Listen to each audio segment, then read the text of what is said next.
بیرون ملک سے ایک سوال کسی صاحب نے پوچھا ہے جو خاصا انٹرسٹنگ ہے۔ وضو میں ہم ہر کام 3 مرتبہ کیوں کرتے ہیں؟ یہ 3 مرتبہ ہاتھ دھونے کا، منہ دھونے کا، کونیوں سمیت بازوؤں کا دھونا، پاؤں کا 3 مرتبہ دھونا، یہ سب بلا وجہ نہیں ہے۔ جو پہلی مرتبہ ہم دھوتے ہیں تو اس سے جسم کی ظاہری صفائی ہوتی ہے۔ دوسری مرتبہ دھونے سے انسان طاہر ہوتا ہے، اور تیسری مرتبہ دھونے سے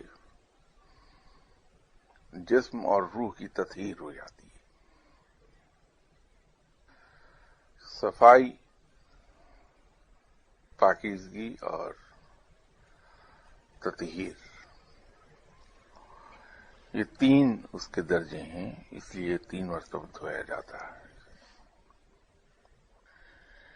تطہیر کا ہونا بڑا ضروری ہے کہ تطہیر کے بعد ہی صحیح معنوں میں انسان کی جسم اور روح میں وہ لطافت پیدا ہوگی، وہ بالیدگی آئے گی جو اس کو اس راہ پر لے جائے گی جو رب کے قریب اسے پہنچاتی ہے۔ اسی سے انسان تقوی کی طرف جاتا ہے، اور تقوی انسان کو اللہ کا پسندیدہ بندہ بنا دیتا ہے۔ تو یوں وضو میں ہر رکن 3 مرتبہ ادا کیا جاتا ہے۔ دوسرا سوال روزے کے بارے میں کسی صاحب نے کیا ہے۔ انہوں نے میری اس کوتاہی کی طرف توجہ دلائی کہ میں نے کبھی روزے پر گفتگو نہیں کی آپ لوگوں سے۔ وہ یقینی طور پہ مجھ سے کوتاہی ہوئی ہے۔ روزہ اصل میں ایک لحاظ سے سنت ربی ہے کہ اللہ نہ کھاتا ہے نہ پیتا ہے، وہ پاک ہے۔ تو یہ ایک ایسی صفت ہے روزہ جو ان اے وے ہم یہ کہہ سکتے ہیں کہ سنت ربی ہے۔ اسی لیے روزہ رب کو اتنا عزیز ہے، گرچہ ہر چیز کا اجر، عبادت کا اجر رب ہی کی طرف سے ہے، لیکن کسی اور عبادت کے بارے میں رب نے یہ نہیں کہا کہ روزے کا اجر میں خود دوں گا۔ یہ کسی اور عبادت کے بارے میں نہیں ہے ماں سوائے کہ روزے کے، کہ روزے کا اجر رب خود عطا فرمائے گا۔ وہ شاید اس کی وجہ یہی ہے کہ یہ سنت ربی ہے، اس کی پیروی ہے، اس کی نقل ہے۔ اسی لیے روحانیت میں یہ بات کہی جاتی ہے کہ روزہ توحید کی طرف لے جاتا ہے، اور یہی وجہ ہے کہ روزے سے انسان کی روح میں پاکیزگی پیدا ہوتی ہے کہ وہ اپنے نفس پر قابو پا لیتا ہے۔ یہ نفس ہی ہے جس نے بابا آدم کو اکسایا تھا کہ وہ شیطان کی بات مان لے، اور اسی لیے روزے کا اجر زیادہ ہے کہ انسان اپنے نفس پر قابو پا لیتا ہے۔ شاید کسی موقع پہ میں نے پہلے بھی عرض کیا تھا کہ تصوف کی راہ پر تیزی سے چلنے کے لیے ضروری ہے کہ روزے رکھے جائیں۔ اس کی وجہ یہ ہے کہ روزے کے ذریعے سے انسان کی ویل پاور مضبوط ہوتی ہے. اس پر کسی دن پوری تفصیل سے بات کریں گے کہ روزہ کیا ہے اور اس کے پروٹوکولز کیا ہیں روزے کے. کسی دن تفصیل سے ایک پوری نشست میں بات کریں گے اس پہ. ایک تیسرا سوال، وہ بھی خوب دلچسپ سوال ہے، اور یہ بھی غیر ملکی سے کسی نے پوچھا ہے کہ آپ صلی اللہ علیہ وسلم سے بچپن میں یہ جو واقعہ پیش آیا تھا کہ آپ کا سینہ چاک کر کے دل کو غسل دے کر اسے نور سے بھر دیا گیا تھا، یہ کیا تھا؟ ایک روایت یہ ہے کہ ایک دن بابا آدم کہیں گھومنے کے لیے نکلے ہوئے تھے اور اماں حوا پیچھے تنہا تھیں، تو شیطان وہاں اپنے ایک بیٹے کے ساتھ پہنچ گیا اور اماں حوا سے کہنے لگا کہ بیوی میں بہت شرمندہ ہوں آپ سے، اور آپ سے معافی چاہتا ہوں کہ میری ایک بات مان کے آپ لوگ مشکل کا شکار ہو گئے تھے، تو آپ اس کے لیے مجھے معاف کر دیجئے. مجھے ایک ضروری کام سے بہت دور جانا ہے، تو اگر آپ مہربانی فرمائیں تو یہ چھوٹا سا بچہ ہے جو میرے چلے جانے کے بعد تنہا رہ جائے گا، تو آپ اگر اسے سنبھال لیں تو میں آپ کا بڑا مشکور ہوں گا. تو اماں حوا نے کہا کہ اتنی باتیں کیوں کرتے ہو؟ سیدھا کیوں نہیں کہتے کہ تم یہ چاہتے ہو کہ میں تمہارے اس بچے کو لک آفٹر کر لوں جب تک تم لوٹ کے نہیں آتے؟ چھوڑ جاؤ، میں اسے لک آفٹر کر لوں گی. یوں شیطان اپنے اس بچے کو چھوڑ کر اماں حوا کے پاس چلا گیا. تو جب بابا اعظم تشریف لائے تو بابا اعظم نے اماں حوا سے پوچھا کہ بچہ کون ہے، تو اماں حوا نے پورا قصہ حضرت بابا اعظم سے بیان کر دیا. تو حضرت اعظم کو بہت غصہ آیا اور کہا کہ اسے لوٹا دو. اگلے دن پھر جب بابا اعظم باہر گئے اور لوٹ کے آئے، ان کا خیال تھا کہ اس دوران واپس کر دیا ہوگا بچہ وہیں موجود تھا. تو اس پر بابا اعظم کو غصہ آیا اور بابا اعظم نے اسے قتل کر دیا. 2-4 روز کے بعد شیطان واپس آیا اور اماں حوا سے پوچھا کہ میرا بچہ کہاں ہے؟ تو اماں حوا نے کہا کہ بابا اعظم نے غصے میں اسے قتل کر دیا. کہا اچھا چلیے کوئی بات نہیں. وہ واپس لوٹ گیا. پھر چند روز کے بعد واپس آیا، پھر ایک بچہ اس کے ساتھ تھا. وہی کہانی اس نے ریپیٹ کی اور اپنا بچہ چھوڑ گیا اماں حوا کے پاس. جب حضرت بابا اعظم تشریف لائے تو انہوں نے دیکھا کہ ایک اور بچہ وہاں موجود ہے. پوچھا یہ کون ہے؟ تو اماں حوا نے پھر بیان کر دیا کہ شیطان چھوڑ گیا ہے اسے. بہت شدید غصہ آیا. اس کا کہا مان کے پہلے کیا کم مصیبتیں اٹھائی ہیں ہم نے. تو اس غصے میں اس بچے کو بابا اعظم نے قتل کیا، اور قتل کرنے کے بعد پکا کے خود بھی کھایا اور اماں حوا کو بھی کھلا دیا. 2-4 روز کے بعد جب شیطان لوٹ کے آیا اور پوچھا کہ میرا بچہ کہاں ہے، تو اماں حوا نے کہا کہ وہ تو بابا اعظم نے قتل کر دیا. پوچھا لاش کہاں ہے؟ بتایا کہ لاش کا کیا، وہ تو اتنے غصے میں تھے کہ قتل کیا، غصہ ٹھنڈا نہیں ہوا، پھر اس کو پکایا اور اس کو کھا لیا اور مجھے بھی کھلا دیا. تو شیطان بہت خوش ہوا، کہا کہ یہ بالکل ٹھیک ہو گیا، میں یہی چاہتا تھا اصل میں۔ تو وہ شیطان کے بچے کے کھائے جانے کے جو اثرات تھے وہ نفس کی صورت میں انسان کے اندر موجود ہیں، اور وہ انسان کو بہکاتے رہتے ہیں، جینیٹیکلی وہ سب میں ہمیں ٹرانسفر ہوئے۔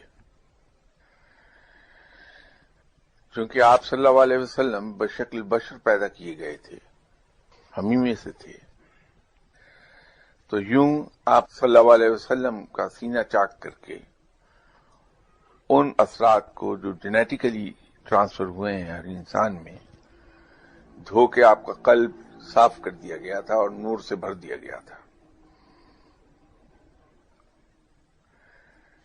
یہ حقائق اس واقعے کی سپورٹ کر دیتی ہے۔ تو جہاں تک علم انسان کا کام کرتا ہے تو اس کی توجیہ یہی ہے۔ کسی صاحب نے ایک سوال بھیجا ہے کہ دعائے مشلول میں ایک جملہ ہے، اے وہ ذات جس کے نور جلال سے سورج اور چاند روشن اور پر نور ہیں۔ اس میں نور جلال کے لفظ کی وضاحت میں نے کسی موقع پہ عرض کیا تھا کہ رب تعالیٰ کی جو صفاتی نام ہیں، اگر ان کو ہم ذرا سا غور سے دیکھیں تو اس سے ہمیں ایک بات کا اندازہ ہو جائے گا کہ اللہ کی صفات ہر طرح کی ہیں۔ ایک طرف وہ رحیم و کریم ہے، رحمان ہے، تو دوسری طرف قہار بھی ہے اور جبار بھی ہے۔ جہاں وہ پیدا کرنے والا ہے وہاں مارنے والا بھی ہے، جہاں معاف کرنے والا ہے وہاں سزا دینے والا بھی ہے۔ اگر وہ مارتا ہے تو مار کے دوبارہ زندہ بھی کرنے والا ہے۔ اسی طرح رب کیا ہے؟ ایک نور ہے، تو اس نور کے اندر ہی اس کی ساری صفات ہیں۔ تو جہاں اس میں جمال ہے وہاں جلال بھی ہے۔ بجلی جو بلب کو روشن کرتی ہے اس میں کرنٹ ہے، اس میں جلال ہے، وہ بجلی کا جلال اس کا کرنٹ ہے، جو شوق ہمیں لگتا ہے وہ اس کا جلال ہے۔ تو جس طرح بجلی بلب کو روشن رکھتی ہے، اسی طرح اللہ کے نور کی جلالی صفت سورج کو روشن کیے ہوئے ہے۔ اب وہ اتنا منور ہے کہ پورے اس عالم کو، اس جہان کو وہ روشن رکھے ہوئے ہے، اور چاند اس سے روشنی حاصل کر کے اس روشنی کو ریفلیکٹ کر رہا ہے، جس سے وہ بھی روشن نظر آتا ہے۔ تو یہ سب اس کے نور کے جلالی پہلو کے اثر سے یہ کائنات روشن بھی ہے، فصلیں بھی اگتی ہیں، فصلیں پکتی ہیں، پھل پکتے ہیں، اور یہی جلال، اس کا جلالی نور جب چاند کی سطح پہ پڑ کے ریفلیکٹ ہوتا ہے تو اس کے اندر ایک ٹھنڈک ہے۔ تو چونکہ اس دعا میں اللہ کے نور کی اس صفت کو بیان کیا گیا ہے، اس کا واسطہ دیا گیا ہے رب کو، جس سے کہ چاند اور سورج روشن ہیں، اس لیے نور جلال کہہ دیا گیا ہے۔ اس کی جو جلالی صفت ہے، اس سے نکلنے والی وائبریشنز، اس سے نکلنے والی شعاعیں وہ روشن کیے ہوئے ہیں، اس کا واسطہ دیا گیا ہے۔ تو یوں یہ نور جلال کو ریفر کیا ہے اس دعا میں۔ دوسرا سوال ہے کہ جو لوگ سید یعقوب علی شاہ صاحب اور بابا فرید صاحب کے یہاں حاضری کے خواہش مند ہیں، انہیں آپ کیا سجیسٹ کیجیے گا؟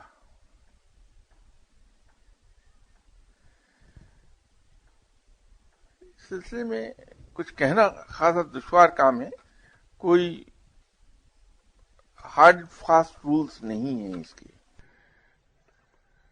یہ تو انسان کی اپنی طبیعت پر، اپنی تربیت پر اور اپنی تعلیم پر منحصر ہے کہ کس انداز میں کسی کے سامنے جا کے پیش ہوتا ہے بندہ. البتہ ایک چیز ضرور ہے جو یونیورسلی درست ہے کہ تمیزدار اور ویل مینرڈ، ویل ایٹیکیٹڈ انسان سب کو پسند آتا ہے، اور فقیر بھی اس سے مستثنی نہیں. فقیروں کو بھی ویل مینرڈ اور ویل ایٹیکیٹڈ لوگ ہی پسند آئیں گے. اور ویسے بھی علم کے حصول میں اور بزرگوں کے سامنے جو لوگ باادب ہیں اتنا ہی پھل پاتے ہیں. جس طرح جی چاہے آپ جائیے، جن الفاظ میں چاہے آپ ان سے گفتگو کیجیے، لیکن یہ خیال رکھیے کہ وہ ادب کے دائرے سے باہر نہ ہو، ادب کے دائرے ہی میں محدود رہیے. اور قبروں کا، مزارات کا ادب یہ نہیں کہ ان کے سامنے ہم جھکیں اور تعظیم بجا لائیں، بلکہ یہ ہے کہ وہاں خاموشی اختیار کیجیے. قرآن پاک بھی پڑھنا ہے تو اس انداز میں پڑھیے کہ وہاں موجود لوگ جو فاتح خوانی میں مصروف ہیں وہ آپ کی اس بلند آواز سے ڈسٹرب نہ ہوں. یوکے میں دعا کے دوران جہاں اور لوگ تشریف لاتے ہیں دعا کے لیے، وہاں یہودی بھی کافی تعداد میں آتے ہیں. ایک خاتون کینسر کے آپریشن کے بعد خاصی تکلیف میں تھیں، تو رب تعالیٰ نے اپنی رحمت کے صدقے انہیں اس تکلیف سے نجات دلا دی. لیکن جو چند لمحوں میں اس تکلیف سے انہیں افاقہ ہوا، وہ شاید ان کے لیے ناقابل یقین تھی. یہ بات ناقابل یقین تھی ان کے لیے، تو بار بار ایک ہی جملہ دہرا رہی تھی کہ یہ دوبارہ تو نہیں آئے گی، یہ تکلیف دوبارہ تو درد نہیں ہوگی. تو میں نے ان سے ایک عرض کیا کہ انشاءاللہ تعالی یہ درد دوبارہ نہیں ہوتی آپ کو، لیکن آپ ایک کام کر لیجئے کہ آپ جہاں سے تشریف لائی ہیں اس کے قریب ہی تھوڑے فاصلے پہ جناب حضرت ابراہیم علیہ السلام آرام فرما رہے ہیں، تو ان کی روضہ مبارک پہ حاضری دے دیں اور وہاں فاتحہ پڑھیے. میرا سلام بھی عرض کر دیجیے وہاں، اور اپنا سلام بھی عرض کیجیے. انشاءاللہ تعالی وہاں آپ کو جواب کا ادراک ہوگا کہ جواب دیا گیا ہے آپ کو. تو میرا جواب مجھے دے دیجیے گا اور اپنا جواب اپنی ذات تک محدود کر لیجیے. تو انہوں نے پوچھا کہ میں کہاں سے آئی ہوں. میں نے کہا آپ کا تعلق تل ابیب سے ہے، اور کہاں سے ہے. تو واپس گئیں تو غالباً انہوں نے کسی سے ذکر کیا. حکومت اسرائیل نے یہودیوں پر بھی پابندی لگائی ہوئی ہے کہ ہیبرون جہاں حضرت ابراہیم علیہ السلام کا روضہ مبارک ہے، تل ابیب سے ہیبرون کا سفر نہ کریں، کیونکہ راستے میں ایسا ایریا آتا ہے جو زیادہ سیٹلڈ نہیں ہے. تو انہوں نے کسی سے کہا، انہوں نے ان کا اسکارٹ کا بندوبست کر دیا. تو یہ فوجی اسکارٹ کے ساتھ ہیبرون چلی گئیں. روضہ مبارک پہ حاضر ہوئی تو وہاں پہلے ہی ایک رابعی بیٹھا ہوا. آپ یقیناً واقف ہیں اس لفظ سے. جیسے ہمارے یہاں جو اہل علم ہیں وہ عالم کہلاتے ہیں، ان کے یہاں رابعی ہوتے ہیں. تو وہ رابعی بیٹھے، غالباً توریت پڑھ رہے تھے.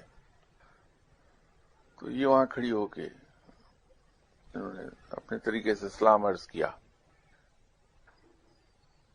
اور کانسنٹریٹ کرنا چاہتی تھی وہاں. یہ بعد میں پتہ چلا کہ یہ پہلے ہی روحانیت کی راہ پہ تھی، لیکن اس سے کانسنٹریٹ ہو نہیں رہا تھا کیونکہ اس رابعی کی آواز انہیں ڈسٹرب کر رہی تھی. تو جب یہ کوشش کرتی رہی کانسنٹریٹ کرنے کی، یہ سارا قصہ انہوں نے خود بیان کیا جب دوبارہ آئی میرے پاس. تو مجبوراً انہیں اس رابعی کے پاس جانا پڑا اور ان سے جا کے درخواست کرنا پڑی کہ میں یہاں کنسنٹریٹ کرنا چاہ رہی ہوں اور آپ کی آواز مجھے کنسنٹریٹ کرنے نہیں دے رہی، تو آپ پلیز ذرا آواز اپنی مدھم کر لیں. باقی قصہ بات کا ہے، اس کو کیا. تو یہ جو وہاں ہم مزاروں پر جا کے بلند آواز میں دعا اللہ کے حضور کر رہے ہوتے ہیں، قرآن پاک پڑھ رہے ہوتے ہیں، یہ وہاں کھڑے ہوئے لوگ جو فاتحہ خوانی کر رہے ہیں یا اللہ کے حضور دعائیں مانگ رہے ہیں دل میں، بلند آواز ان کے لیے، ان کے اس کنسنٹریشن میں وہ مقل ہوتی ہے. ایک تو قرآن پاک اگر ہم پڑھتے ہیں تو مدھم آواز میں پڑھیں، فاتحہ خوانی کر رہے ہیں تو وہ بھی دل میں ہم کر لیں.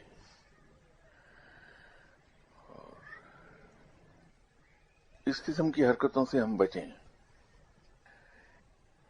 جس سے شرک کا تاثر پیدا ہوتا ہو یا قبر کو پوجنے کا تاثر پیدا ہوتا ہو. ایک بات ہمیں یاد رکھنا چاہیے کہ یہ وہ لوگ ہیں جو خود بھی ہدایت یافتہ تھے اور دوسروں کی بھی ہدایت پاس آن کرتے رہے ہیں. تو ان کے مزارات پر جا کر کوئی ایسی حرکت کرنا جو اسلام کے شعار کے خلاف ہے، وہ نہ صرف گناہ ہے بلکہ مناسب بھی نہیں. تو اس سے ہم اجتناب کر لیں، وہاں اس سے دور رہیں. جو مانگنا ہے رب تعالیٰ سے براہ راست مانگا جا سکتا ہے. رب سب کی سنتا ہے، سب کا مالک ہے وہ. جیسے میں اکثر کہا کرتا ہوں کہ وہ تو ان کا بھی سنتا ہے، ان کی بھی دعائیں قبول کرتا ہے اور پوری کرتا ہے. دونوں ہی باتیں ہیں. جو اسے مانتے ہی نہیں، بغیر مانگے بھی وہ لک آفٹر کرتا ہے. وہ ان کو بھی لک آفٹر کر رہا ہے جو اس کے ساتھ شرک کر رہے ہیں، ان کو بھی لک آفٹر کرتا ہے جو معاذ اللہ اس کو برا بھلا کہتے ہیں. ہم جیسے گناہگاروں کو بھی پال رہا ہے اور بڑے کھلے دل سے پال رہا ہے، اور نیک لوگوں کو بھی وہ پالتا ہے. تو جب وہ ہماری سنتا ہے، بلکہ یوں کہیے کہ جس کی شان ربوبیت یہ ہے کہ وہ بن مانگے دیتا ہے، بن مانگے پال رہا ہے ہمیں، نہ وہ ہمارے اعمال کو دیکھ رہا ہے، نہ ہماری حرکات کو وہ اس کا کوئی حساب کتاب کرتا ہے ہمیں دیتے وقت، نہ اس کو ہماری نیکی اور بدی کا اس وقت خیال آتا ہے جب وہ ہمیں عطا کر رہا ہوتا ہے. ان تمام چیزوں سے بے نیاز وہ دیتا چلا جاتا ہے. تو جو اتنا مہربان ہے اس سے براہ راست کیوں نہ مانگا جائے؟ سب کی سنتا ہے. ہاں، مانگنے کا ایک ڈھنگ ضرور ہے. ہم لوگ شاید یہ سمجھتے ہیں کہ پہلے آدھا گھنٹہ رب تعالیٰ کی تعریف کی جائے، پھر اس سے مانگا جائے تو وہ جلدی عطا کرے گا. اللہ ان چیزوں سے بے نیاز ہے. وہ اتنا بڑا ہے کہ اس کے لیے باتیں کوئی معنی نہیں رکھتی ہیں کہ کس نے میری تعریف کی اور کس نے بغیر تعریف کو مجھ سے مانگ لیا. اور پھر وہ تو زبان کو دیکھتا ہی نہیں کہ کسی انسان کی زبان سے نکلنے والے الفاظ کیا ہیں. وہ تو نیتوں کو دیکھتا ہے، اعمال کو دیکھتا ہے. جس چیز سے وہ خوش ہوگا، میرا گمان یہ ہے کہ رب اس بات سے خوش ہوتا ہے کہ اس کا کوئی بندہ اس سے بہت مان کے ساتھ مانگے.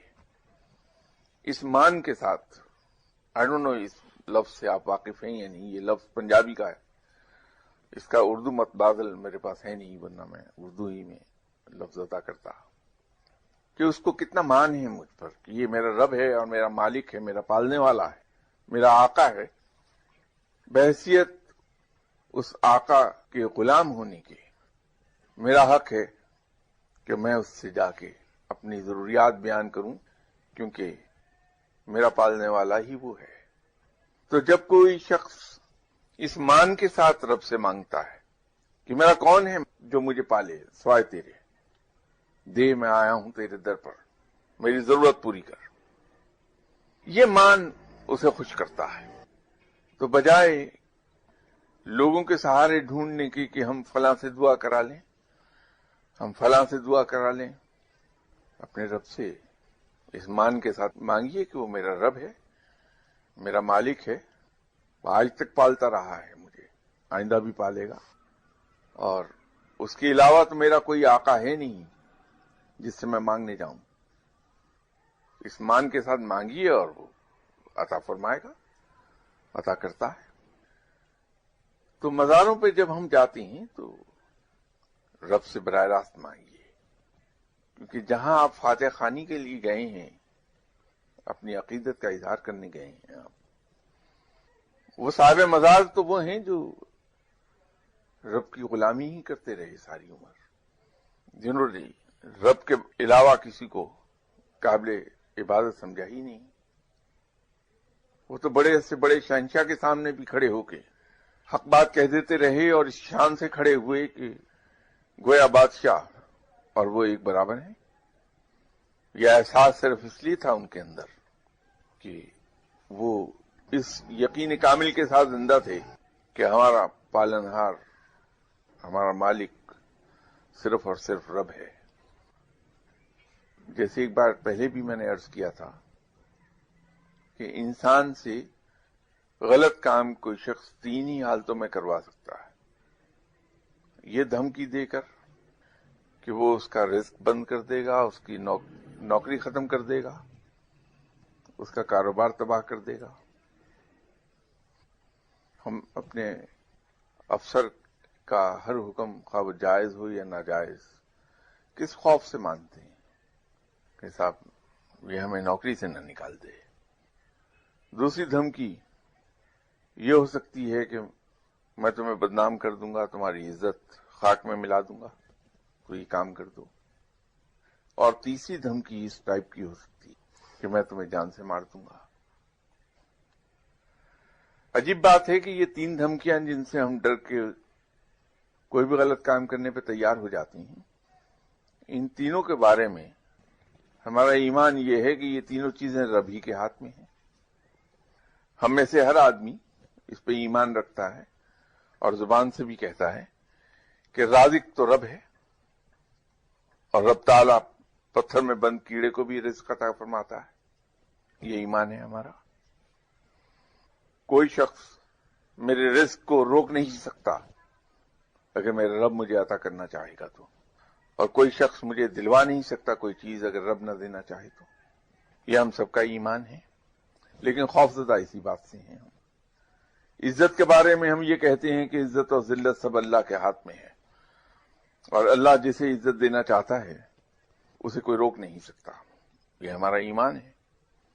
لیکن ہم خوفزدہ ہو جاتے ہیں جب جو ہی کوئی دھمکی دیتا ہے. زندگی اور موت کے بارے میں ہم کہتے ہیں کہ زندگی اور موت رب ہی کے ہاتھ میں ہے، اور جان کے خوف سے ہم دوسرے آدمی کی غلط بات بھی مان لیتے ہیں. لیکن یہ وہ لوگ جس مزار پر آپ اظہار عقیدت کے لیے فاتح خوانی کے لیے گئے ہیں، یہ بڑے سے بڑے شہنشاہ کے دربار میں سر اٹھا کے کھڑے حق بات کہتے تھے، اس لیے کہ ان کا ایمان صرف زبان کی حد تک نہیں تھا، الفاظ کی حد تک محدود نہیں تھا، بلکہ واقعتاً دل سے یہ سمجھتے تھے۔ بادشاہی مسجد کے قریب ایک صاحب کا مزار ہے جو صابر شاہ صاحب کے نام سے جانے جاتے ہیں۔ ان کے بارے میں مشہور یہ ہے کہ وہ احمد شاہ ابدالی کے مرشد تھے، اور یہی وہ فقیر آدمی تھے جنہوں نے احمد شاہ ابدالی کو اس وقت یہ خوشخبری دی تھی کہ تم بادشاہ ہو جاؤ گے، جب یہ بادشاہ یہ وقت کی فوج میں ایک معمولی سپاہی تھا۔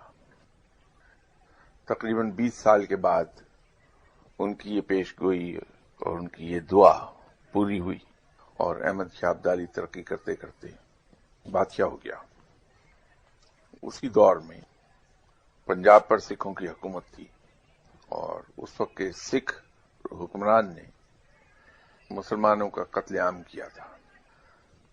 تو یہ فقیر اس کے دربار میں پہنچے اور ان سے اس سکھ حکمران سے کہا کہ یہ تم ظلم کر رہے ہو، ظلم نہیں کرو، یہ اللہ کے قہر سے ڈرو، جس پر اس سکھ حکمران نے ان کے حلق میں ابلتی ہوئی چاندی ڈلوا دی تھی، جس سے انتقال ہو گیا ان کا۔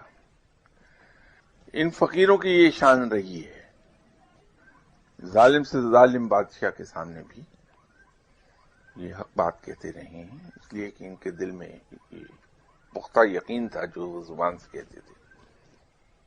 تو یہ تو وہ لوگ ہیں، ان کے مزار پر جا کر غیر اللہ سے مانگنا میرے خیال میں ان کی توہین ہے۔